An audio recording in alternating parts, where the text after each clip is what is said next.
तो ये एजेंडा क्या है? ये एजेंडा शरिया का है, इस्लाम का ही है, जो हमारी आसमानी किताब से आ रहा है। सूरह अल काफिरून में आप पढ़िएगा तो आपको समझ में आ जाएगा कि भाई सूरह अल काफिरून में साफ लफ्जों में लिखा हुआ है कि काफिरों को खत्म करना है और इस पूरी धरती पे फतह करना है। आप सोचिए ना, जैश ए मोहम्मद, इसका मतलब क्या होता है? मोहम्मद की सेना। लश्कर तैयबा, इसका मतलब क्या होता है? जो कलमा तैयब पढ़ते हैं उसकी लश्कर। जमात इस्लामी, जमातुल मुजाहिदीन का मतलब क्या है?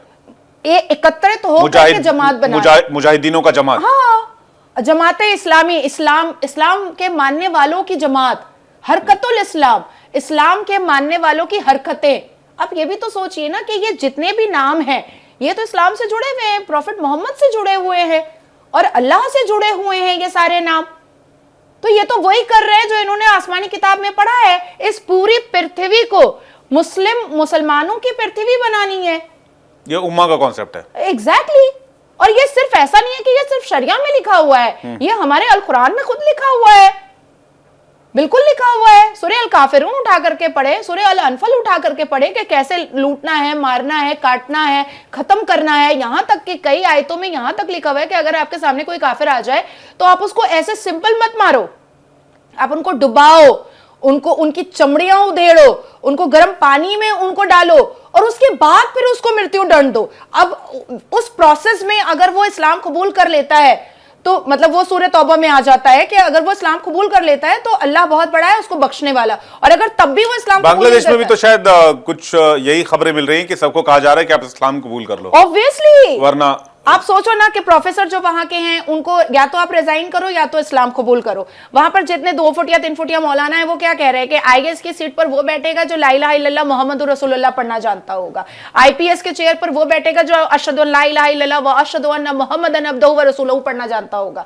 मतलब आपको क्रैक नहीं करना है एग्जाम, आपको कुछ नहीं जानना है। आपको अगर इस्लामी तालीम है तो आप बन सकते हैं, इस्लामिक कट्टरपंथी वाला नेचर आपके अंदर है तो आप वहां पर किसी भी पद पे बैठ सकते हो। हजारों हिंदुओं ने वहां रिजाइन करना पड़ा और मुझे ऐसा लगता है कि शायद 180 लोगों ने कन्वर्ट किया है इस्लाम में और अपने वो नौकरी में टिके रहे हैं नौकरी बचाने के लिए। हाँ, और बाकी लोगों ने रेजिग्नेशन किया है। हाँ? अब इसमें इसके दो पहलू है। बांग्लादेश में जो हो रहा है उस पर भारत सरकार का कंट्रोल नहीं है। भारत सरकार डिप्लोमेटिक चैनल से प्रेशर बना सकती है या दूसरे तरकीब अपना सकती है। इससे दूसरा पहलू आप ये देखेंगे कि जब गाजा पर हमला हुआ, इजराइल ने किया, जब हमास ने इजराइल पर अटैक किया तो उसके खिलाफ इस देश में कोई आवाज नहीं उठी। लेकिन जब इजराइल ने रिटेलिएट किया, बेशक हमारा एज अ कंट्री, हमारा एज अ देश ये मानना रहा है कि हम युद्ध का नहीं बुद्ध की बात करते हैं, लेकिन इस पे वाइस वर्सा कैसे हुआ कि भाई एक सांसद साहब हैं, बड़ी पार्टी के चीफ हैं ओवैसी साहब, वो जय फिलिस्तीन का नारा लगाते हैं ओथ लेते समय। कई नेता बात करते हैं कि भाई फिलिस्तीन को हमने एज अ कंट्री मान्यता दी, उसकी हम बात क्यों नहीं करते, हमने जंग क्यों नहीं रुकवाई, हमने सपोर्ट क्यों नहीं किया। फिलिस्तीन के समर्थन में कई यूनिवर्सिटी कैंपसेस में मार्च निकाले जाते हैं, कैंडल मार्च निकाले जाते हैं। लेकिन वही चीज जब माइनॉरिटी हिंदुओं को निशाना बनाया जाता है बांग्लादेश में तो नहीं होती।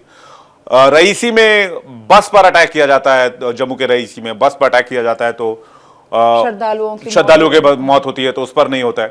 तो जब हिंदू किसी देश में माइनॉरिटी हैं उनको टारगेट किया जाता है तब इस देश में कोई नहीं बोलता। हालांकि आज की तारीख में सब ये कह रहे हैं कि भाई सरकार, केंद्र सरकार, मोदी सरकार कुछ करे, लेकिन उसको कंडेम क्यों कोई नहीं कर रहा है, आलोचना कोई नहीं कर रहा। जो हो रहा है गलत हो रहा है।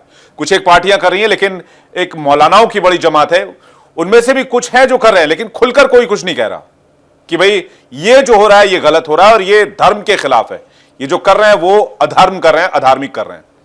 देखिए, सबसे पहले मैं आपको बताऊं कि असदुद्दीन अवैसी जो है वो रजाकार फौज का आखिरी चश्मा चिराग है। इससे तो कोई डिनाई नहीं कर सकता है। उसकी पार्टी जो है वो रजाकार की ही तो थी, मुस्लिम इत्तेहादुल मुस्लिमीन। वो तो बाद में जाकर के उसने ऑल इंडिया लगाया है, अभी हालिया में उसने ऑल इंडिया लगाया, अदरवाइज वो तो रजाकारों का ही था, मुस्लिम इत्तेहादुल मुस्लिमीन। और मुस्लिम इत्तेहादुल मुस्लिमीन का मतलब क्या होता है? मुसलमानों को के इत्तेहाद के लिए ये पार्टी बनी है। ठीक है। अब आता है तेरा मेरा रिश्ता क्या, ला इलाहा। पिछले 77 साल में जो मुसलमान मस्जिद में रेप करता है, मजार के अंदर रेप करता है, इमामबाड़े के अंदर रेप करता है, या ऐसे रोज कहीं पर रेप कर देता है, तो क्या मुसलमानों का एक पूरा कम्युनिटी उतर के आता है कि हम इसको अब इस्लाम में नहीं रहने देंगे? नहीं आता है।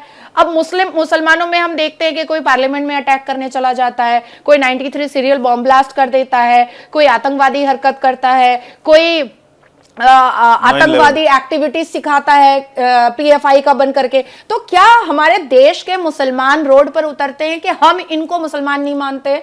नहीं बोलेंगे, क्योंकि ये जो कर रहे हैं ये इनकी आसमानी किताबी तो बोली है करने के लिए, और ये कैसे उनके खिलाफ कैसे जा सकते हैं? ये तो तेरा मेरा रिश्ता क्या ला इलाहा वाली बात है। कैसे जा सकते हैं उनके खिलाफ? एक बलात्कार जो इतनी घिनौना अपराध है, जब वो मुस्लिम करता है उसके खिलाफ नहीं बोलता है कोई मौलवी मुल्ला इतनी घिनौनी चीज के लिए, तो फिर इतने बड़े आतंकवादी गतिविधियों के लिए वो कैसे उसके खिलाफ बोल सकता है? आप सोचो कि तो इस देश में तो गंगा जमनी तहजीब की बात होती है। गंगा जमनी ईद में सेवैयां खाने हिंदू जाता है, मुस्लिम जो है वो कहते हैं कि भाई होली गले लगाकर होली के दिन अबीर खेलने गुलाल खेलने के लिए जाते हैं। तो फिर वो जब एक हिंदू मुसीबत में है तो फिर वहां कोई कुछ क्यों नहीं बोलता? यार ये सब कुछ दिखावा है बस। नहीं, गंगा जमनी तहजीब इज अ काइंड ऑफ चूरन और कुछ नहीं है, जिसको सिर्फ और सिर्फ भारत के हिंदुओं को चटाया गया था। आप जिस मुसलमान के घर में जाकर के ईद में सवैयां खाकर आते हैं, आप जरा उनको प्रसाद खिला करके मुझे दिखा दीजिए, तो खिलाकर दिखाइए आप मुझे, गंगा जल पिलाकर दिखाइए आप मुझे। नहीं पिएगा। वो दिवाली की मिठाई आप पैक करके आप दुकान से भिजवा देते हैं, इसलिए वो लोग ठूस लेता है।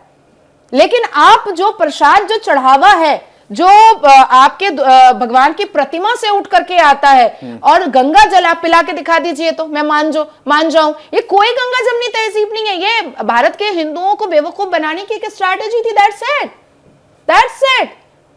ऑल आइज ऑन राफा लिख सकते हैं ये लोग, ऑल आइज ऑन फिलिस्तीन लिख सकते हैं, ऑल आइज ऑन बांग्लादेश नहीं लिख सकते हैं ये लोग, नहीं लिखेंगे, क्योंकि वहां पर टेररिज्म ऑर्गेनाइजेशन मोहम्मद यूनुस के नेतृत्व में जो कर रहा है वो इस्लाम के हिसाब से सही कर रहा है, इस्लाम के हिसाब से गलत नहीं कर रहा है।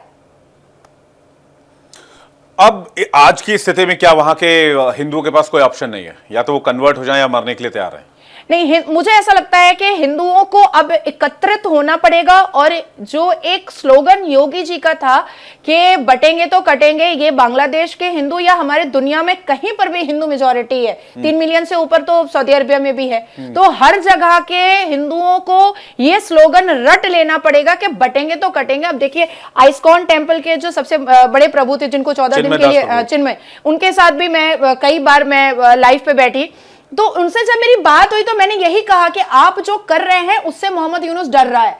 मोहम्मद यूनुस के डरने की एक और वजह है कि 21 जनवरी में, फिर से दोहरा रही हूं, 21 जनवरी के बाद हो सकता है कि मोहम्मद यूनुस सीधा डायरेक्ट जेल जाए, क्योंकि ना ही आदरणीय प्रधानमंत्री मोदी जी छोड़ने वाले हैं और ना ही डोनाल्ड ट्रंप छोड़ने वाला है मोहम्मद यूनुस को।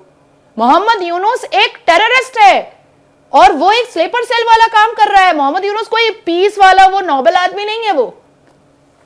यानी कि 21 तारीख डेडलाइन, इसे 21 तारीख के बाद हालात बदल सकते हैं। और आपने कहा कि बांग्लादेश में हिंदुओं को योगी जी के स्लोगन पर थिंक करना चाहिए और उस पर अमल करना चाहिए। नाज़िया जी, बहुत बहुत धन्यवाद, आप हमारे साथ स्टूडियो में आए, अपने बातचीत की और अपनी राय रखी।